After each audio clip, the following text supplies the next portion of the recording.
Assalamualaikum warahmatullahi wabarakatuh. Semangat pagi. Hari ini kita akan melanjutkan pembahasan mengenai plantae atau tumbuhan. Sebelumnya kalian sudah mempelajari tentang tumbuhan paku atau Pteridophyta dan tumbuhan lumut atau Bryophyta. Nah, pada video kali ini kita akan melanjutkan pembahasan pada tumbuhan berbiji atau Spermatophyta. Silakan materinya disimak baik-baik ya.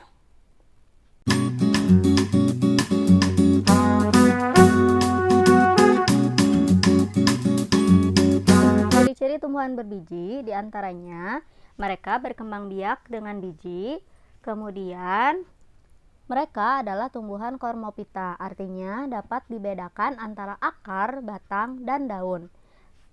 Tumbuhan berbiji juga sudah mempunyai pembuluh angkut, xilem, dan flum. Tumbuhan berbiji diklasifikasikan menjadi dua, yaitu tumbuhan berbiji terbuka atau gimnosperme dan tumbuhan berbiji tertutup atau angiosperme. Tumbuhan berbiji terbuka atau gimnosperme dibedakan lagi menjadi 4 divisi, yaitu Coniferophyta, Cicadophyta, Gingophyta, dan Gnetophyta. Sedangkan tumbuhan berbiji tertutup atau angiosperme dibagi menjadi 2 kelas, yaitu kelas Dicotyledone atau Magnoliopsida atau tumbuhan berkeping biji 2 dan kelas Monocotyledone atau Liliopsida. Baik, kita akan membahas satu-satu ya. Yang pertama, tumbuhan berbiji terbuka atau gimnosperme. Tumbuhan berbiji terbuka memiliki ciri-ciri yang pertama, bijinya tidak dibentuk dalam bakal buah dan mereka belum memiliki bunga yang sesungguhnya. Yang pertama, divisi Coniferophyta. Ciri-ciri Coniferophyta diantaranya daunnya umumnya berbentuk jarum atau sisik. Mereka menghasilkan biji yang berkembang di dalam strobilus. Ada yang berumah 1 dan ada juga yang berumah 2. Contoh dari divisi Coniferophyta diantaranya adalah pinus, cemara, juniper. Kegunaannya misalnya papan kayu dari pinus, getah damar untuk cat dan vernis.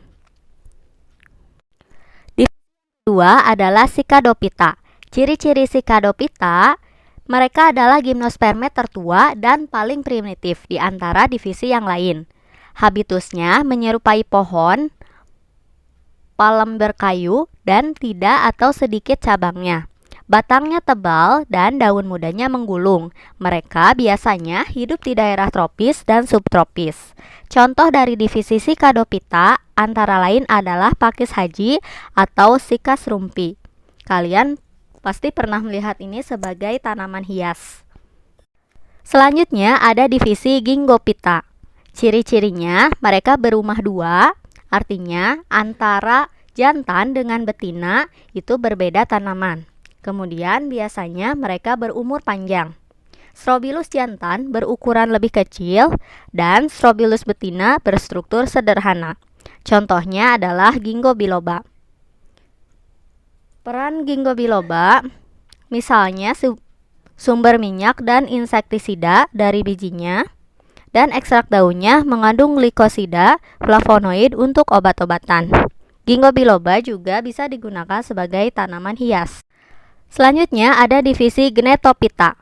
Gnetophyta terdiri dari 3 ordo, yaitu Epedrales, Wilwicicales, dan Gnetales. Contohnya adalah melinjo atau Gnetum gnemon. Perannya, daun dan bijinya bisa dijadikan makanan dan serabut kulitnya bisa untuk pembuatan jala. Selanjutnya, kita beralih pada tumbuhan berbiji tertutup yang disebut angiosperme atau Magnoliophyta. Ciri-ciri dari angiosperme diantaranya bijinya terbungkus dalam buah. Mereka memiliki bunga dengan bagian-bagian sebagai berikut. Mereka juga melakukan polinasi atau penyerbukan. Apa itu polinasi? Nah, polinasi adalah jatuh atau menempelnya serbuk sari di kepala putik.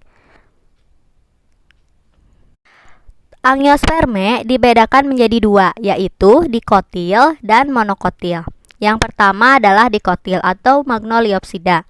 Ciri-ciri dari dikotil diantaranya mereka memiliki akar tunggang, bijinya mempunyai 2 kotiledon atau keping biji, akar dan batangnya mempunyai kambium, serta susunan tulang daunnya menyirip dan menjari.